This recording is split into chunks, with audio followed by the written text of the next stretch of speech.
I think I've got what it takes to kneecap the people from Chaser. Well, Kim, I am still waiting. I hate politicians who break promises. I mean, if a Polly's going to threaten violence, I expect him to go through with it, even if it's totally unjustified. That's what I always respected about George Bush. Absolutely, yeah. So this week, I decided to give Kim Beazley one more chance to make good on his threat. Kim, last time you said you wanted to kneecap me, I'll give you the chance to do it, eh? Here you go. Go on, have a free swing. This could be the first blow you've landed on anything for ages. Come on, Kim. It made Mark Latham more popular. Not big enough, Dave. He's too small a target for him. Absolutely useless. Still on politics, and Alexander Downer's under more pressure after the AWB inquiry released a memo signed by him expressing concerns over possible AWB kickbacks. Now, even if you're not following the AWB scandal, this memo is great because it features Downer's signature, which you can now download from our website. That's right. If you, say, want the day off school, let the Foreign Minister sign your note. Exactly. Anti-war petition, won't it carry more weight with Downer's support? Absolutely. And don't worry about getting in trouble because, as with the AWB, Mr Downer won't admit any wrongdoing, so you'll be fine. Well, to sport now, and there were more problems for Wayne Carey this week after his wife came home and cleared out the secret stash of lovers he kept in his cupboard. And finally, drugs in the music industry have always gone hand in hand, but how far does it go? Does heroin abuse go all the way to Australia's richest band, the Wiggles? Well, that would explain why Jeff's always asleep. I mean, heroin junkie's on the nod. And look, all the signs are right there in their latest clip. Where's Jeff? Is he sleeping outside? Where's Jeff? Dirty feet at his side. Where's Jeff? Get the fuck out of here! Looky. Where's Jeff? Is he passed out cold? Where's Jeff? Is he pawning his gold? Where's Jeff? Is he selling his soul? Looky. Looky here. Looky there. Looky everywhere. Smacky here. Smacky there. Smacky. Where's Jeff? Get out here!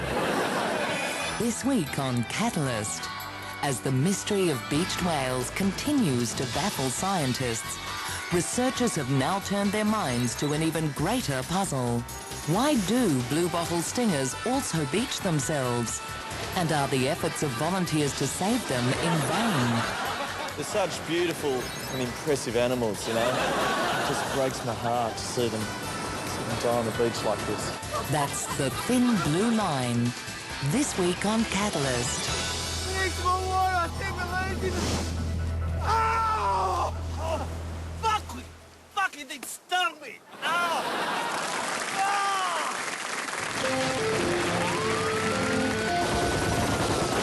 One of the main reasons I moved to America is because the breakfast cereal is made from chocolate fudge, and the most popular fruit juice is cherry Coke. But according to a recent obesity survey, Australia is catching up to America. Quite frankly, I didn't move to the USA to be number 2.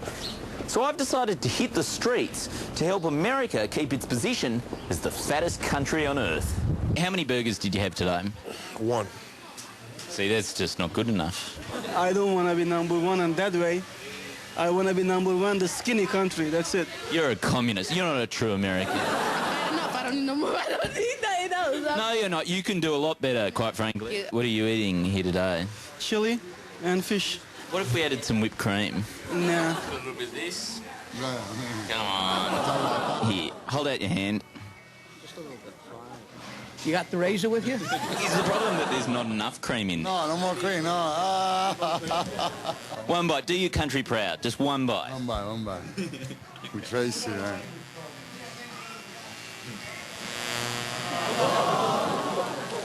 What do you think? I'm going to have to stop you there.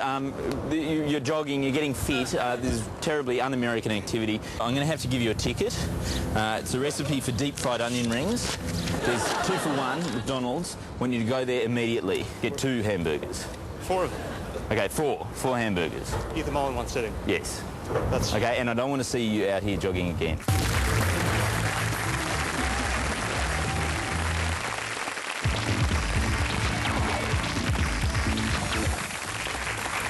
Now, just before we get into it, a quick update. You might recall a couple of weeks ago we awarded this man a prize for Best Costume in a Current Affairs Story. Meet Jack Gray. He not only looks like one, but he is a bloody idiot. Well, it turns out he loved that plastic bag so much that 2 weeks later on the Current Affair, he was at it again, still wearing it. Yes, well, here he is. He's just finished driving with the plastic bag on and apparently even wears it at home on his veranda. He's a real style guru, that guy, and it's catching on in the fashion world too. I saw that. Yeah, for instance, this is a fashion show in Milan this week. On to this week's lesson now. Graphics. Now, graphics are great for illustrating scientific concepts. For instance, look how easy it is to follow a current affairs explanation of the workings of the human brain. Evidence is that if that's working, then learning takes place, physical development takes place, fine motor development increases. Perfectly clear, isn't it? Thank you. I now have a PhD in neuropsychology. Well, graphics can also be used to create delicate metaphors, and our Lookout Today tonight deftly illustrates this story about a landlord who disapproves of someone's pet rabbit. All was fine until recently when the landlord set his sights on Thumper. Such a refined approach. But, you know, I reckon all that animation, that's just kid stuff. If you really want to engage with a complex concept in depth, what you want is a stamp. Now, take this Today Tonight story on household appliances, for instance. What do you think's wrong with these items, Andy? I don't know, they look all right to me. Look carefully now. Well, they look... Oh, are they defective in some way, or...? Bingo! Is that what it is? Just in case you're not sure, there you go. I've learned. Yeah, in fact, Today Tonight uses stamps for pretty much every issue that they want to explore in a subtle and nuanced fashion. Parking inspectors caught out. Disaster after disaster. The foreign worker invasion. Not one student passed. Harassment, lost files. They were bullies. Guilty of racial vilification. The ring was all a fake. Banned from driving his car's unregistered, uninsured. Mum hounded one minor beagle 8 different ways. Thieves, drug addicts, criminals, drugs, assaults, crime out of control. Destroying a once peaceful community. Well, there's nothing like reducing complex issues to 2 words in a rectangular box. And that's why we decided we could improve some of the great works of literature by translating them into current affairs-ese. For example, Romeo and Juliet, Oliver Twist, and Gibbon's Decline and Fall of the Roman Empire.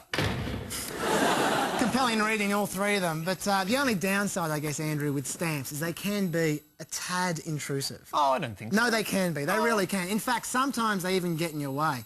Take this poor bloke here. The one on the right I'm talking about, this one coming up, he was forced to actually limbo underneath the stamp. Rather intrusive now, I admit. Look, I think these stamps are brilliant, and we were so impressed we decided to go to the premises of Channel 7 to pay our compliments. Too many stamps. I wonder what Today Tonight's graphics guy thought about that. Well, good night. Good night. Thank you, guys. That is just about it for tonight, but we couldn't go without commemorating the 3rd anniversary of the liberation of Iraq this week. Yes, 3 years of freedom. 3 years of democracy. 3 years of restored order, and we're going to celebrate with this beautiful cake which we prepared, so if we all sing it together now. Happy birthday to you.